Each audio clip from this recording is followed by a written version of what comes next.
1977, George Lucas formed a legacy. Force is with me, and I am with the Force. Inspired by mythology, his saga has become a passion for many. Feel the Force around you. His legend has become our story. It's true.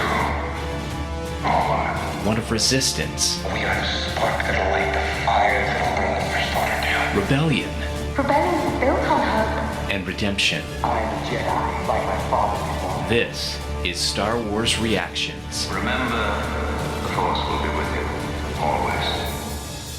Well, hello and welcome to Star Wars Reactions. We are going to have a great discussion tonight. It's going to be a blast. So let's not waste any time here. My name is Aaron Harris, and joining me is my co-host. He's the Cody to my Rex. He is the David Motters. David, brother, what's up? What's up? Hey, man. What's up? I am ready to react. I'm excited to discuss this episode. And boy, oh boy, are we recording this fresh off of episode 6 of The Acolyte. Absolutely. And you do realize we just dated ourselves with the what's up. No. I mean, people are, I'm already old, and we're dating ourselves. But look, you're younger than me, buddy. So you're Not by much, my friend. I'm Playing catch up. I know. But yeah, I'm excited. I think that's why you heard us do that. What's up? It's like we're excited to talk about another episode. Absolutely. And it's going to be an interesting discussion because what we're about to do, we have never actually done before, David. This is a first for Star Wars Reactions because, of course, you're about to go on a family vacation, and I got family coming into town later this week. We are literally sitting down to record this episode not 10 minutes after we both finished watching the latest episode of The Acolyte. That's right. So this is fresh reactions right off the cuff. We have not had time to rewatch like we normally do. We have not had time to look stuff up and break stuff down, go through episode guides or anything like that. This is about as pure as a reaction as you are going to get because of when scheduling had to do this. So I'm really looking forward to this. This is going to be interesting. So let's get the ball rolling. We're talking about, of course, the 6th episode of The Acolyte. This was entitled Teach, Corrupt. It was released on July 2nd, 2024. And sidetrack for a moment, I cannot believe we're already in July. No, wasn't it just June 4th and we were watching the first 2 episodes of this? Wasn't it just Christmas? I know. It was. Yeah, blink and it's gone. All right, right. Back at it. Released July 2nd, 2024, which is actually the date of this recording. Directed by Haneli Culpepper. Written by Leslie Headland and Jocelyn Bio. Synopsis for this episode, of course, is on a distant island. Unsettling questions about identity and destiny arrive while on a spaceship back near Kofar. Identities are being discovered. That's just a brief summary there, not the in-depth one we normally would write up for you, but we're moments away from the episode. So let's jump right into initial reactions. David, take the lead, my friend. What were your initial reactions to watching Teach and Corrupt? Yeah, I think by our initial intros, I'm excited. I was excited last week when we recorded with Samantha. I've been excited every week, and that's a good sign. You and I have talked before. Our listeners have heard us. There's times where we've covered stuff, and certain episodes there's not a whole lot. We're not really enthused, but I'm excited about this. We're coming down from all the excitement of a massive lightsaber battle. on Kofar. And here we are, we come down, and there's a lot of exposition in this, but I enjoyed all of it. I would say this, it's interesting that they go back to the dual titles, right, Aaron? The teach corrupt now, right? We're back at yes. that, right? And so it was interesting because now as I think about it, my initial reaction is, is Leslie Headland saying, well, Qimir's teaching or corrupting is soul teaching or corrupting? It's all this duality. It's a continuation of it here in this episode. And it was fascinating to watch Osha around Qimir. I'll just use Qimir. He says he doesn't have a name, but we'll use that. And to see May by Soul. And I'll say this, listening to Dan and James Burns and Colby Mead cover this last episode on Coffee with Kenobi, Dan was describing May as a sociopath. And he says, I can't root for her. How could I do that? And I was listening back a little bit to what you, me, and Samantha were saying. Like Samantha said she had the head jerk, kind of like that. You have to look back. Weren't you, May, just saying to Qimir, Osha's everything, and the next thing you know, you're leaving her on a planet with this mass murder, and then we see in this episode, we see May pulling a knife out, ready to potentially kill Soul, and so how is this going to play out depending on what Soul tells her? But she's still a killer.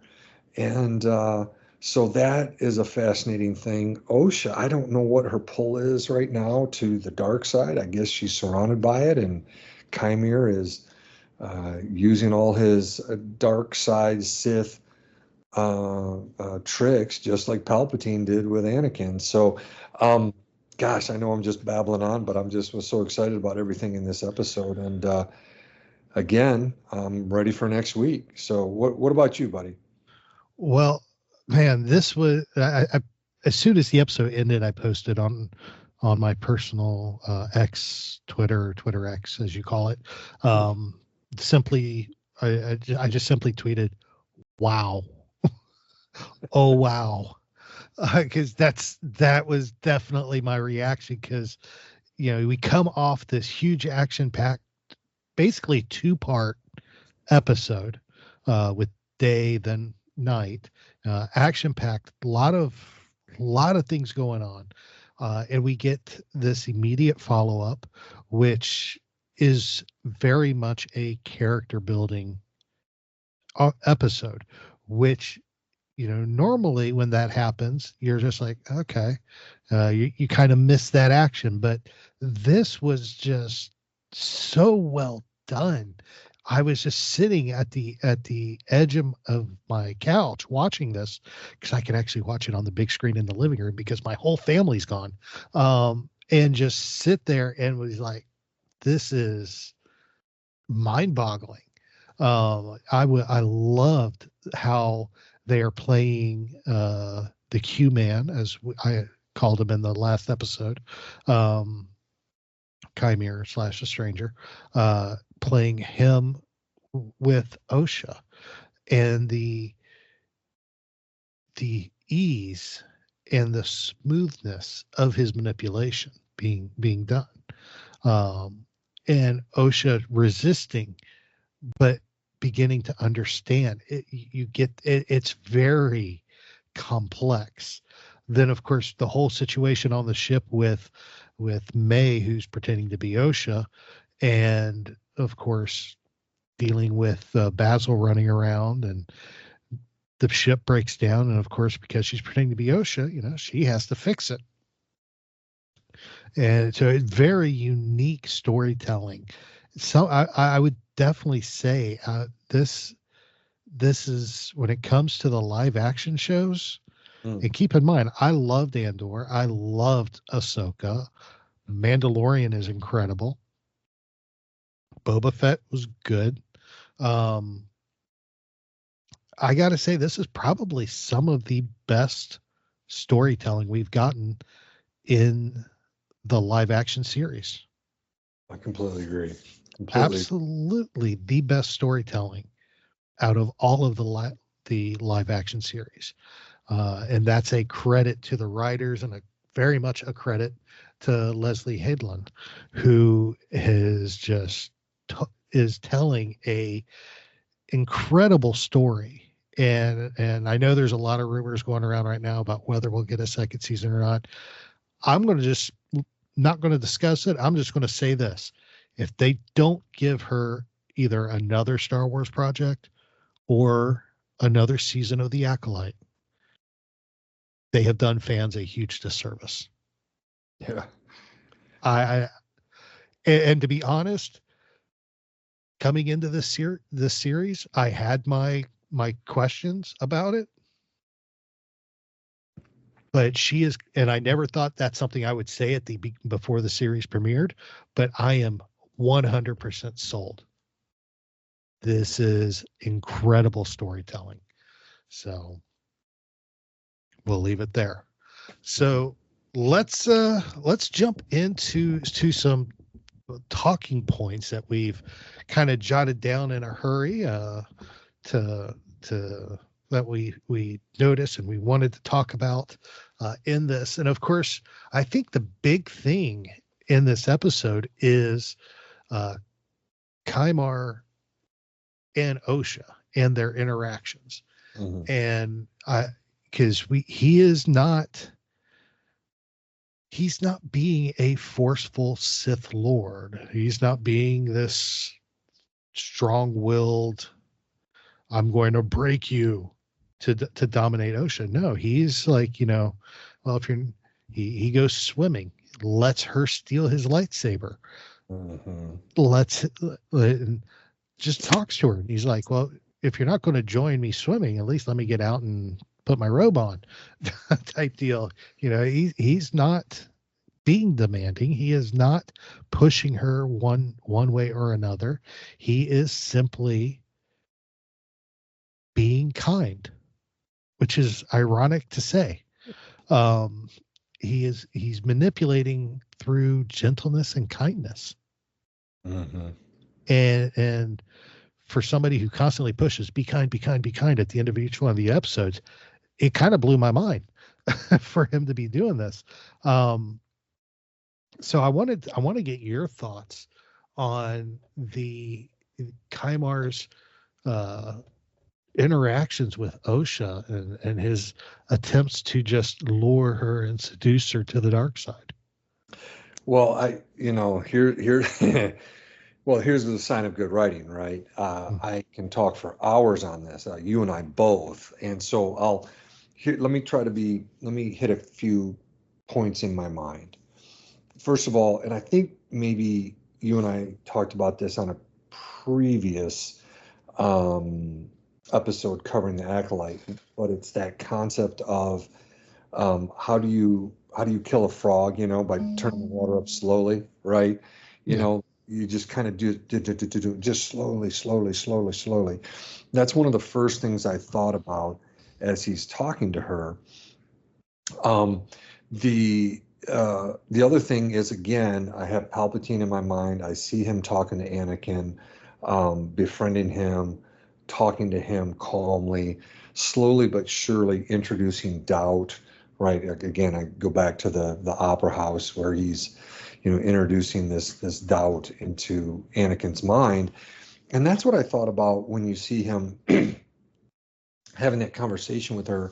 One of the first ones about, was she kicked out of the Jedi Order? She said she left. He said, well, really, is that true? And she said, I failed. And, that's, something that, I put in our notes as well. Did she really fail? I'm not really sure. Again, this is what we're unclear about. I've heard a few other podcasts say, no, she, the reason why, she's not in the order, why she was initially on that ship, what is it, Mechnek or something like that? Yeah.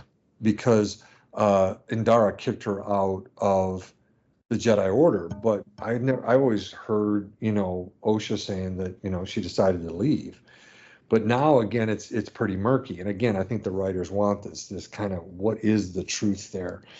And then maybe the last point, I can make a lot more on this, but I want to hear what you have to say as well, brother, is, a part of what I thought about, like when you introduce doubt, right? Like I think about, look, listen, I've said it before on this podcast. I've got clients who are Christians. I got clients who are Jewish. I got clients who are Muslim. I've got Hindu clients. I've got atheist and agnostic clients. I do. I got the whole gamut. But, I'll say this to people of faith or people who are atheists. We know this story and we've heard it, and it's in the beginning of Genesis. And when you see this cat, this entity called Satan or the devil or whatever you want to call it, you see this entity. What's the first thing this entity does? Introduces doubt into Adam and Eve's mind. Did God really say ... Right, Aaron? We right. Introduce doubt to divide and conquer. Right. And just to piggyback on that a little bit, you see him doing this, introducing doubt throughout this whole episode. And one of the hardest things to do for you, Aaron, for me, for anybody listening to this, for any human being, and I don't care your education level, I don't care if you're highly educated or not educated, it doesn't matter. When someone is talking to us and they sprinkle in some truth within a lie, that is the hardest thing to deal with and decipher and to process and to really tease out. Because Aaron, you and I know if someone just tells us, well, what do we call it? A bold-faced lie, that's something that's like, oh yeah, Aaron's picking up on it. Dave is, our listeners are, yeah, he or she, they're just flat out lying. But when you do it the way the Sith do, the way that Qimir's doing it, the way that Palpatine did it, that is the most subtle, most difficult thing to deal with. And so I just wanted to lay some of that out. And let me shut up, and I want to hear what you have to say. Oh, well said, man. I could listen to you talk about that all night. Because you're right on. There's a smoothness in what he's doing. He's definitely what you would call a smooth talker. And he knows how to say things and flip the script. Like when he gets out of the pool from swimming, gets his robe on, they're talking, and she asks him, "Did you kill Saul?" And he's like, "No." He's like, "Did you kill May?" "No." "But it's funny how you asked about him first." And just kind of planted that seed of doubt about her relationship with May. Then flipped it into, it's a strange relationship it's a special relationship between a master and his pupil. And he just walks away and leaving again that doubt that builds on what May already started with. You can't trust him. He hasn't told you everything, which had Osha somewhat already questioning some things about what happened on Brendock. But this is a master class in psychological manipulation. Yes. I was going to say, this is psychology. It is. This episode is a David Motter special. And literally, we should have just hit record and let you break down the episode for an hour. You could have done it. But this is truly a master psychology class in manipulation. And it's so well written too, that honestly, it's so well written and so well done. It actually scares me what these writers are capable of. I know. It's pretty crazy. It's insane. And as for Osha, whether she failed and failed and that's why she left the order, or whether she was kicked out of the order. We don't know. But it all comes down to a certain point of view. Mm-hmm. And as Obi-Wan said, everything comes down to your certain point of view. Well, and let me piggyback in here right now. Again, this is, I think Greg McLaughlin, he when you were on Rebel Base Guard podcast last week, you guys did a great job. And I know that he was talking about it, and he had texted you and me as well, just wanting me to talk about Qimir and the Stranger and stuff. And so I've already done that a bit. Think about this. Let me go into this. Let me add something, because like you said, from a certain point of view, and it brings in this question. Now, here's a massive theological question, existential question, human question, which is there ultimate truth? Right? Because what Leslie Headland and all the writers are doing is looking at it from different points of view, and people do have it. May does, Osha does, Soul does. I'd be curious to know, Master Torben, Kalnaka, Master Indira, like all these different angles. But there is a book written by C.S. Lewis. It's not one of the Chronicles of Narnia, but this one is called Mere Christianity. It is staggeringly brilliant. I've said this many times when I've talked to Aaron and my other friends. I'm like, how can someone be so smart? It's blatantly unfair. I'm a professor at Oxford and Cambridge. Staggeringly brilliant. Died in 1963, but wrote prolifically. And he's helped me to think about things, not only from a faith-based perspective, but from an atheistic perspective, because he was both, right? Versus just one. So this guy knows his stuff from both a faith-based perspective and an atheistic perspective. But he made this argument about ultimate truth. He said, has anyone argued that they've made moral progress? Yes, everyone does. Everyone says, oh, this is a little bit better. This is a little bit better, so on and so forth. Is this type of morality better than Nazi morality? And he says, once people make the argument that one morality is better than another, he immediately said, he does this. He says, very well then, neither one is truth, but they're both striving for that ultimate standard. And I remember reading that and going, how did you come up with that? And I didn't even say it very well just now, but I've read it over and over, and how he makes the point that there is an ultimate standard that people are striving for, but they are not it, right? So it's just staggeringly brilliant, and it helps me to understand that there is ultimate truth, or I believe there's ultimate truth. And so it's not always easy to see it and get to it, because humans have imperfect brains and imperfect bodies. But I just wanted to layer that into this, very light subject of truth and multiple points of view, and really the detective work of trying to get down to what's the closest thing to truth in this particular story. Well said. So, very light, right? Very light subject. Oh, very light, very light. And it brings me to something that Qimir said to Osha when they're having this discussion back in the cave after the swimming encounter.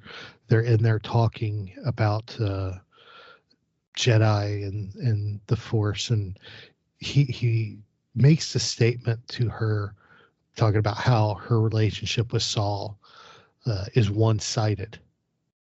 Mm-hmm. And makes a statement of, and makes this manipulative statement of, why would you put all this work in, all this love into someone or people who aren't going to reciprocate? Mm-hmm. That's roughly, it's not an exact quote, it's paraphrased, but that's the general idea. And again, just planting that doubt Mm-hmm. in her Mm-hmm. as to, who do you trust? Who do you trust? Who's telling you the truth? don't trust. And he even tells her, don't trust me. You need to trust yourself. You need to trust the power in you, the force inside her. He tells her that when she's talking about her connection to Saul, and he's like, oh, that's not Saul. That's the power in you that connects to him. So you don't need, he's not going to come find you. It's the power in you that connects to him. Basically saying, if you want him to find you, you got to call him and bring him here. Is what if you read between the lines, that's what he's saying. So, and honestly, I think she did based on what happened at the end of this episode.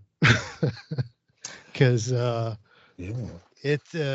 we flipped the script a little bit, and we've been talking about Qimir and Osha, but let's talk about what's going on board the Jedi shuttle with Saul, and of course May, who's pretending to be Osha, and then of course we have part of Pip, and Bazil running around, and Basil's trying to keep a low profile, trying to hide and keep quiet. Ends up able to get Pip recharged and back online to assist him. But we see, let's start with Saul, because we see a very emotionally distraught Saul throughout this episode. Yeah, this is, I think, what people were wanting to see at the end of the last episode, but I think Saul was just trying to get off planet, not knowing where this stranger was, could easily, come and battle him again when he's weak. It's wonderful to see this, because I think that's, again, what a lot of people, I think if you had some of this at the end, and I do think, Aaron, when all 8 of these episodes, you can sit down and watch it, and I guess we could total up how many hours it is, it would flow really nicely, and people would see, oh, wait, they are doing something with the Jedi bodies. They're not just going to leave them there. They do know that, burial is proper, and that, Saul is distraught. He was just walking quickly, get to the ship, and I've got to contact, the Jedi temple on Coruscant, and so on and so forth. And so he really does show it. Li Zhongzhe does such a great job, and I'm loving him more each episode. Yes, I just, like I said last week with you and Samantha, this is an epic disaster. I mean, this is so bad. And not only, with Saul dealing with all the anguish, but then you start to see it on Vernestra's face as, I don't know, maybe Jedi Knight or Jedi Padawan Mog, right? M-O-G, he comes in and says, I think the whole party was killed, so this is an epic disaster. And that's another layer that we've talked about, and I'm curious to see how this gets played out within the Jedi Order and the Jedi Temple, right? In Jedi history. Yeah. Oh yeah, definitely. Especially with the conversation Vernestra Rwoh was having when she first came on screen with the senator about an investigation of the order, and an audit of an order by what the senator described as an upstart power grabbing senator who's just trying to get clout. And it'd be ironically if their name was Palpatine, but it probably is this far out. It's not, but it would be funny. Be quite a circumstance. Anywho, so it's going to be interesting to see how this plays out, because as soon as Vernestra gets the news, it's on like Donkey Kong. Get a team together, send out search parties. And I'm sorry, one of the first things that jumped out to me about that rescue party. Yes. You sent 4 people to rescue 8. Exactly. That's what I was counting as they're walking over to go into the forest. I'm like, 1, 2, 3, 4. Yeah, that's That does not add up. I mean, this is where some of the writing's a little, we can nitpick some stuff. I absolutely, as soon as you said one of the problems you had, I'm like, you better bring more people. It's really the only problem I had with the episode. I'm sitting there and I'm looking, I'm like, all right, 8 go in, 1 come out. We're going to send a rescue party and send 4 in. Unless, and I just thought about this, Vernestra, they've not talked to the High Council. You even hear Saul say, I need to talk to the High Council. I ultimately need to talk to them now. But you wonder, the 3 that are with Vernestra, if she can trust them to be quiet or keep a secret or whatever. I don't know. Maybe that was why a smaller number. But again, I'm with you. It doesn't make sense because you could be in danger yourself. It was interesting too, Aaron, to just kind of mention something when she was talking to that senator. The senator's like, it shouldn't be an issue because, the Jedi are always very forthright and transparent. Mm-hmm. Always. Like, oh my goodness. Oh my goodness. Oh yeah. Yeah. It's the politics of the Order are definitely, you saw them in the prequels, you saw them in the Clone Wars, you're definitely seeing it now. The political wing of the Order coming into play. So, well, we got a lot more to still talk about. So bear with us. We're going to take a quick break. When we come back, we're going to talk more about Teach Corrupt. We'll be right back. Welcome back, everybody. Aaron and David here. We're talking Teach Corrupt, the 6th episode of The Acolyte. So we're talking. Before the break, we were talking about the Order and everything they're going through, and discussion kind of led into that there. Let's talk about the rescue mission a little bit. Then we'll go back to May undercover there. So Vernestra leads this 4-man rescue party to Kofar, right? Kofar, to rescue leads the 4 to rescue the 8. And side note, I love how the fact that this other Jedi calls Vernestra out for getting space sick. Because if you know the High Republic books, that's just a nice deep cut from there. So it's nothing that you need. I mean, if you haven't read the books, that's fine. It's still part of the story, and it's a nice little moment. But if you are a fan of the High Republic books, that probably made you jump with joy. So we get there. We're on Kofar. We are heading down. We're going through the forest. And the first body we see is Jecki and Yord. Oh, yeah.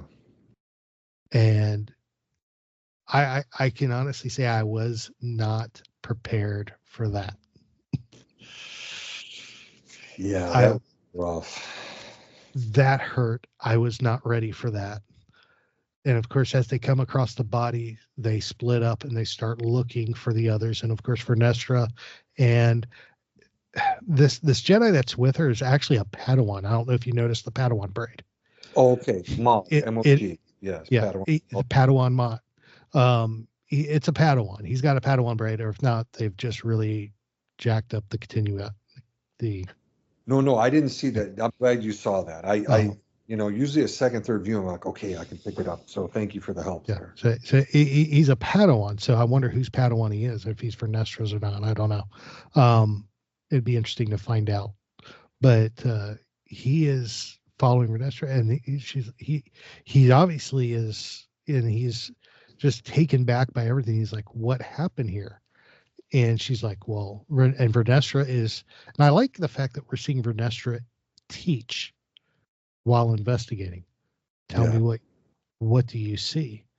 I see an explosion. Then I see a single person, extremely powerful, in a huge battle. He took everybody out. And then she points out, they're all killed by a lightsaber. What does that tell you? And then he drops the bomb. A powerful Jedi has fallen. Mm-hmm. Not the Sith are back. Right. A powerful Jedi has fallen. And that is something that to me, when he said that, that was just a mic drop moment. Mm-hmm. Because then, of course, we're with we're coming off the discussion between Osha and Qimir, where he's talking about he used to be a Jedi a long time ago, and she's like, I don't remember you. She's like, a long time ago. But it's so to have that in there, it not only advances the story, but it helps clear up a lot of the people's complaints. Well, you can't have Sith. They've been extinct. They've been gone for 1,000 generations. Yeah, we got them. This is that the reason Ki-Adi-Mundi can say that is because look at how they're looking at this. It's a fallen Jedi. Yeah. If that's ultimately how they see it. If that's ultimately how this, which I mean, that's to me, that's how they're seeing this. Yeah. I mean, this is somebody from the order who just came in and is looking from the outside in. This isn't Saul, who's right in the midst of it. This isn't any of the dead Jedi lying there. This is a Padawan that came with Vernestra Rwoh to investigate and recover the bodies, looking at everything and saying, we've got to, it doesn't even phase his mind that this could be anything other than a fallen Jedi. Yeah. And that's why he immediately said Soul, because he's like, well, that's the most powerful Jedi on that away team, and I get why he went there, but Vernestra, again, here's the imperfection in the pattern, because it's not Saul. He didn't kill all those people. We saw it. Right? We saw Qimir do it as the stranger. So, but yeah, I think that starts to explain it, because the other people in that boarding party with Vernestra will be probably talking about that. It's who is the fallen Jedi, calling the problem a fallen Jedi and not a Sith. Mm-hmm. Exactly. Yeah. So it'll make very much interesting storytelling as this goes on. And 2 episodes left, my friend. Oh my gosh. I'm having a hard time with there only being 2 episodes left. With as much storytelling as needs to be done in the next 2 episodes, unless they are announcing a new season. So this is heavy, man. This is heavy. Let's flip back a little bit to the ship, because we kind of went off on the Jedi rescue mission there for a second, and let's talk about May being undercover on this ship, because we see her at one point pull a knife to try to take out Saul, who of course is still in his very emotionally distraught mind. He's still emotionally distraught, and he's frustrated, and you can see that quite visibly. But she refrains to do that from killing him. She gets sent to repair the ship. Of course, Bazil's keeping a close eye on her.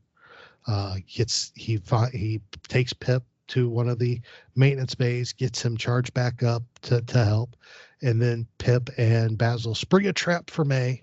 I'm sorry, that was probably the funniest thing I'd ever seen. Was May standing there, and little Pip coming out of a crawl space, doing a little dancing jig, then jumping on her leg like a dog that's about to hump it.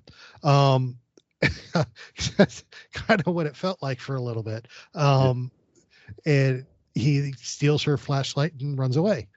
I'm like, what is going on? Right. What was that? No. What was the purpose of this? And we still don't know, because all we do is see him running under the floor, and you see the little flashlight shining. That's how you know where he's at. But I'm not sure what the purpose of that was.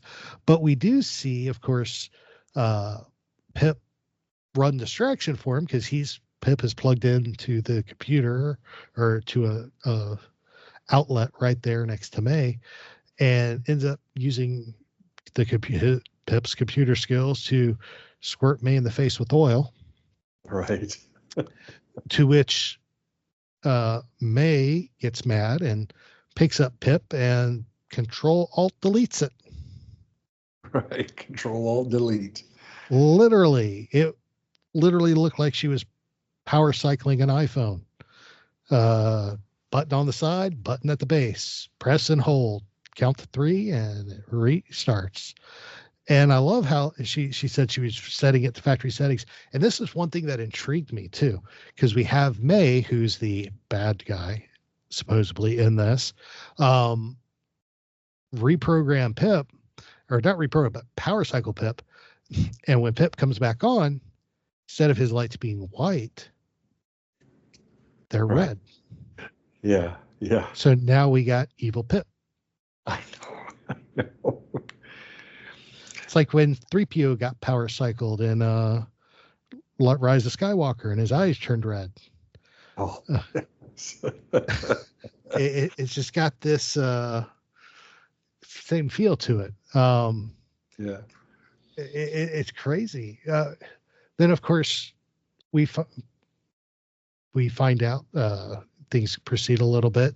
There's a discussion between May and Saul, and May, who's pretending to be Osha, basically tells him that, I had to lose a lot of myself to become a Jedi. And he's like, oh, I'm sorry you felt that way. And she goes, how else am I supposed to feel? And then, of course, the discussion ends and she ends up in the cockpit. He ends up getting shot. She shoots him, or he shoots her, because he realizes at this point it's May. Ties her up. And she wakes up. But the question for me is, and I want your thoughts on this, when does he realize May or Osha, the person with him is not Osha, it's actually May? Is it that discussion? Is it that look on his face when he's standing there at the computer and it's almost like a light goes on and he turns and walks away? Yeah. When do you think he actually realized he's got May, not Osha? Yeah, it's interesting you mentioned that when he's looking at that screen to go down there and reset the settings. It's almost like, did she do something to the settings, to have him not contact the Jedi Temple, perhaps? I'm not sure. But I just wonder if it's the answer is, he gets enough time to think, and when he is talking to her, asks her a few questions and realizes it doesn't match up with Osha, what she would say. Maybe he knows that Osha didn't always have a proclivity for loving machines, right? Mm-hmm. And she says, yeah, I've always loved it since I was a child, it's like, maybe not. So I guess I just wonder too, maybe the ultimate answer is that enough of that dark side cleared. I hear Yoda speaking in Attack of the Clones. I hear Mace Windu talking in Revenge of the Sith about the clouding of everything by the dark side. And so I just wonder if enough of it cleared for him, he was starting to get a little bit more of a control on his anguish and grief too. But I don't know. I don't know which one it was, looking at the control panel down there, or if it was via that conversation. But I don't know. What, do you have an inkling at what you think it is? I think, and this is my theory, I think Osha told him. Oh, because you remember at the beginning, Osha or Qimir are off on their own. Oh. He has no clue where they are. He has no clue. He knows he needs to find them. He needs May in order to find her. But he doesn't know it's May. He's trying to figure out where this person took Osha, but he's staying in orbit waiting on the Jedi. Right. But remember, in the conversation Qimir had with Osha, the power is in you, not him. So I'm betting at some point she reached out to him. And when he felt that, he was like, okay, is this person messing with me? I need confirmation. So that's why he questioned Osha the way Osha May, the way he did, to determine whether or not he was dealing with. And that with those questions about where she states that she gave up most of who she was to be a Jedi, that is something that he knew Osha wouldn't say. Yeah. So that was the confirmation for him to know this is May, this is not Osha. But because she had reached out through the Force and made that connection with May, or the real Osha had reached out and made that connection with Saul, he then knew where she was. And then boom, hits hyperspace. And then as soon as she is stunned, May is stunned, you notice he sits at the computer for a second, then kicks it into hyperspace, because now he has a destination to go to. Interesting. Whoa, man, you're laying it out tonight, man. You are really doing it. I'll tell you.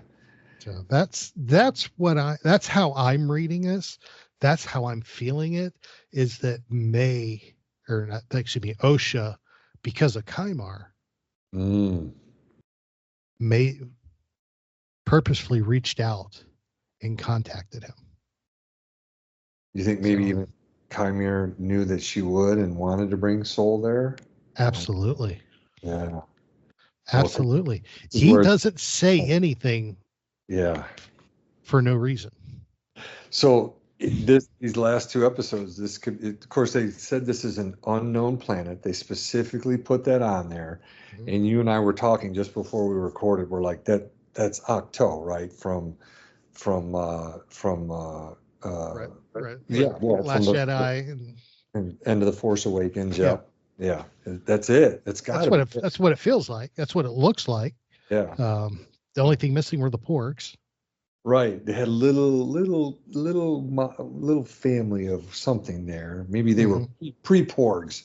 They evolved, right? Just something else. They evolved from that little thing to a porg in 100 years. Yeah, exactly. It's a galaxy far, far away. I'll buy it.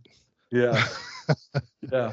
So this could be, this could be the last two episodes, or roughly an episode, on the unknown planet, which you and I think is Octo. Although I hear some people call it Ashto. I wanted to point out something on, I know we're jumping around a little bit, but, you'd mentioned the nods to all of us who have been reading the High Republic. And I love that nod with Vernestra saying, I don't get nauseous. It's unsettling, and that's when she has visions when she travels through hyperspace. The other nod was back, like you said, she asked Padawan Mog what he sees, and then all of a sudden she senses that Umbra Moth coming down, and it's the first time we see her lightsaber as a whip in live action, right? And we know from all the books that Vernestra has a lightsaber that turns into a whip. And so that was really cool. Nod. I mean, we've seen that clip, part of the clip with the light whip.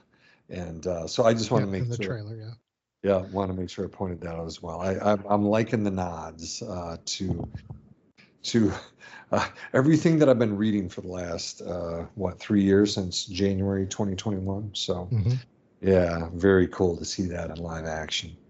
It has been fun to see the High Republic connections throughout the series, because when High Republic was initially launched, we were told this is strictly going to be a publishing thing. We're not going to get TV shows or anything based on this. It's just going to be strictly publishing. And now we got these tying in directly to the High Republic. It's just been phenomenal to see this happen. So it has been fun. So anything else you want to hit on for this episode before we go start trying to wrap stuff up? No, I think, you said something very interesting before we started recording, and I want to let our listeners know that Aaron laid something out for me that I think he nailed it 100%. But we won't speculate. We won't throw that out there. We won't try to wreck anything. But I just want it recorded that I think Aaron has really figured out a major component of this series, because he's a sleuth. Are you talking about the about Qimir? Yes. Okay.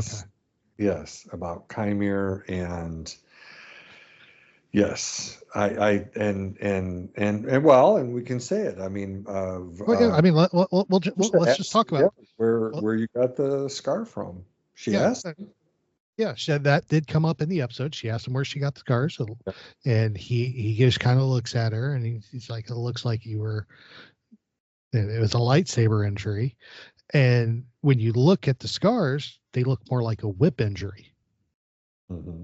If you look at it, and so I made the statement to you when literally I dialed you up, and you're like, "Hey," and I'm like, "This is it." So I take this with a grain of salt. I have no inside knowledge. This is just me being me. That Qimir said he was a Jedi. It was a long time ago. He constantly was talking about the relationship between a master and pupil. He left a long time ago, which means he was probably still a pupil or an apprentice or a Padawan when he left. And he was talking about being abandoned by a master. My speculation is, and like I said, we normally don't speculate on this show, but this is just something that ties directly into some things that were said in the episode, because May was asking about these scars.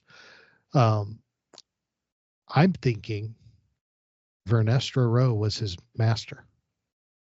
Yeah, and they show her light whip for the first time in this episode, right? I don't think it's a coincidence. No. So I'm thinking Qimir was, when he was a Jedi, his or a Jedi Padawan or a youngling, whatever he was when he was with the Order, his master was Vernestra Rwoh. Yeah.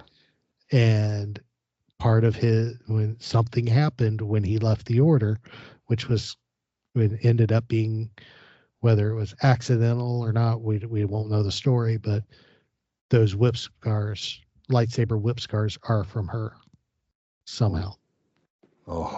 That's, take it with a grain of salt. That's just my thoughts. We'll leave it at that. So there is one thing I just thought about I want to touch on before we close out. And we're talking there's a discussion between Qimir and Osha about his helmet, the Cortosis helmet. Yes. And he actually does call it Cortosis, which is awesome. He talks about how it causes lightsabers to malfunction, but he says it also counts as almost a sensory depriving mechanism, like the old Jedi training helmets. Yeah. Like we see Luke use on the Falcon in A New Hope. He puts it on and he's like, I can't see anything. And you have to reach out through the Force. And he tells her, you put this on and it's just you and the Force. Nothing else out there. You can't see anything. It's just you and the Force, which we see her put it on at the end, and what you can see out of it, for him to fight so well, he obviously is well connected with the Force. But he offers her to put it on, and she declines because she doesn't trust him, which is good. But she ends up putting it on, and that's how the episode ends, with her looking through those little slits. And then it's like her eyes close, and that's it. And just the fact that we have something that huge happening at this moment where she's connecting with the Force. And what happens when, I mean, look at the past things when we see people connecting to the Force in isolation like that. Anakin would have visions. Yoda would have visions. What is May going to see? What is Osha going to see? Osha, yeah. Yeah, and also I just wonder if ultimately, he throws that out there again, just subtly throws it out there, that it'll really connect you to the Force. And the whole series has been about her not being as strong in the Force as May, not being as connected. She fails. She leaves the Jedi Order. You wonder if she's saying, what, if I put this on, will it really let me know really where I am with, the Force? Will it help me get a stronger connection to the Force? It's shall we say, I go back to what I began, take a bite of the apple. It's not going to hurt anybody, right? Put the helmet on. No, I don't want to. Oh, okay, I guess I'll put it on. Oh, it's so good. So good. Oh yeah. It's phenomenal. It takes you, which is perfect for what perfectly explains the title. Teach, corrupt. Is he teaching, or is he corrupting her? Or is he corrupting her through teaching? Well done. Fantastic episode. So, all right. Well, we are going to take one more break. When we come back, we are going to hit our final reactions. David's going to have a brand new psychology factoid. And of course, you can't end an episode of Star Wars Reaction without a Star Wars dad joke of the week. So hang around. We'll be right back. Welcome back, everybody. Aaron and David here. We have been discussing Teach, Corrupt, the 6th episode of The Acolyte, and we're going to go ahead and jump into our final reactions here. So you started us off, David, with the initial. I'm going to go ahead and start us off with final reactions. Fabulous episode. These, even though it's not the action-packed episodes that we've had the last 2 times, to me, this was just as good because it was very much a character building driven episode. And it is just a masterclass in psychological manipulation, and everything we've seen was just edge of your seat entertainment. They did an absolutely fantastic job making this episode. The story, the production, the acting was superb. It does not, to me, for live action Star Wars, it does not get better than this. And I have had Chopper in live action, and it doesn't get better than this. So I'll leave it at that. Fantastic episode. Loved every minute of it. David, how about you, my friend? How are your final reactions to Teach, Corrupt? Well, fantastic episode. Just like you said, I'll mirror what you said there. And I was thinking about this as you were describing, your final reactions, and we'll probably have more as time passes, but we say final reactions. But it's so refreshing to have a series like this where, first of all, the excitement, you can hear it in your voice and my voice. I'm always ready to react, ready to record with you. And there's so much to talk about. It's so refreshing that there's so much that you and I just have to kind of pare it down, which is fine.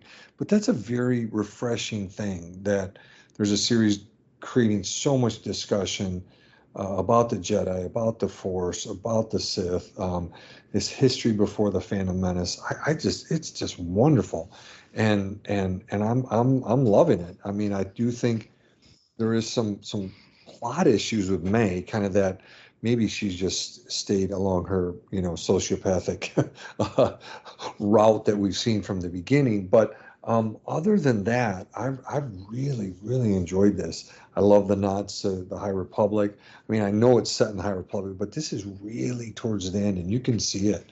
Um, and I love where this is going. I hope there's a season 2, and I'm really looking forward to these last 2 episodes to see what comes about between Osha, May, Qimir, and Soul, and Vernestra. Oh yeah. Yeah. I can't wait either. It's going to be incredible to see where this series ends up in the next 2 episodes. So Yeah. well said, my friend. Well said. Now, of course, we do want to hear from you about Teach Corrupt, or about the Acolyte in general. What are your overall thoughts of the series so far? You can do that anywhere on social media. We are on Facebook and X at SW Reactions Pod. We are on TikTok, Instagram, Threads, Blue Sky, and Tumblr, and Pinterest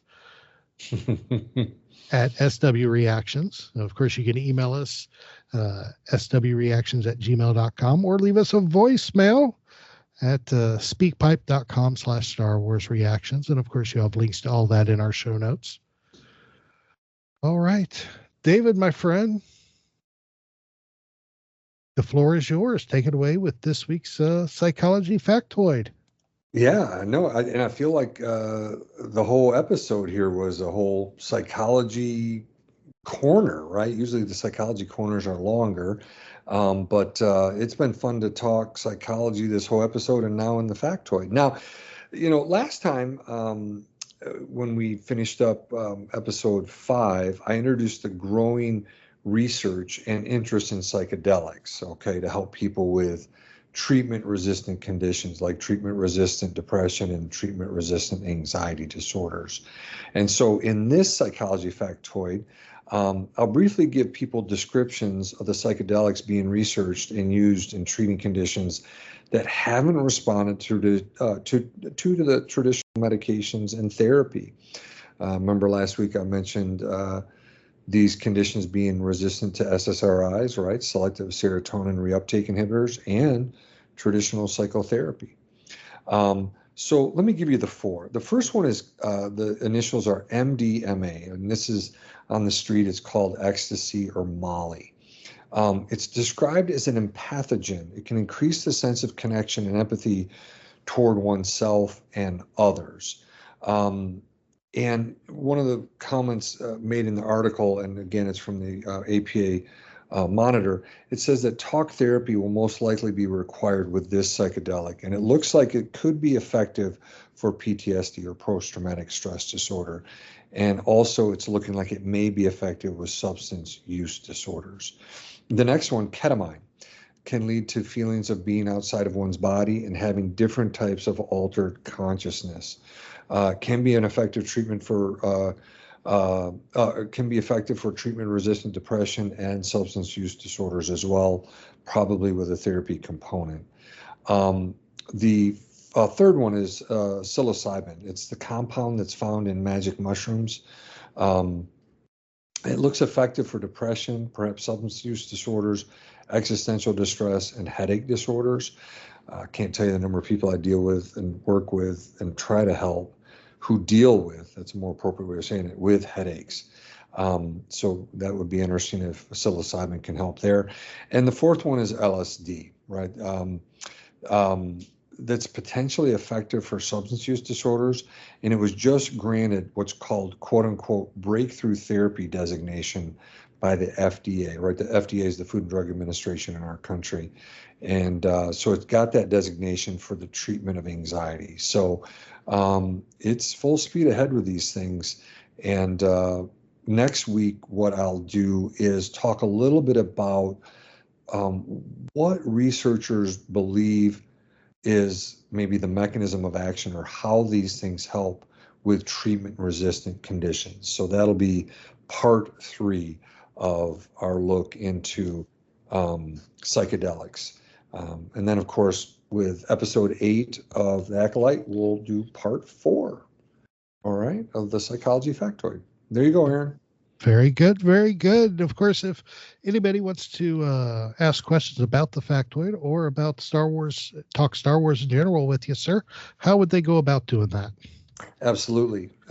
Main one is Twitter X. That is at David_Modders, Modders. There's Instagram. I've fallen off here lately. I apologize. I haven't posted really anything lately, but that's just my name, David Modders. And then, of course, I've mentioned it, I don't know how many times, that if you go to any of our socials and you send something and, Aaron's on those, he'll forward it to me and be more than happy to respond back to you. Absolutely. Absolutely. And of course, you can reach me by any of the show socials, or of course through my personal X at TA Harris 121079. Well, my friend, that brings us to the end. Okay, good. Let's wrap up. We are going to wrap up, and we're going to wrap it up the same way we always do, my friend, and that is with this week's Star Wars Dad Joke of the Week. Oh, no. Well, last week I had Samantha here to help and kind of fend off some of the dark side vibes. No, I'm teasing. No, I'm ready. I'm excited about it. I'm ready to go. And I really do like how you had a joke at the end of both parts of last week's episode. So, all right, I'm ready. All right, here we go. This week's Star Wars Dad Joke of the Week is, what do you call a gloomy droid? I don't know. What do you call a gloomy droid? A woebot.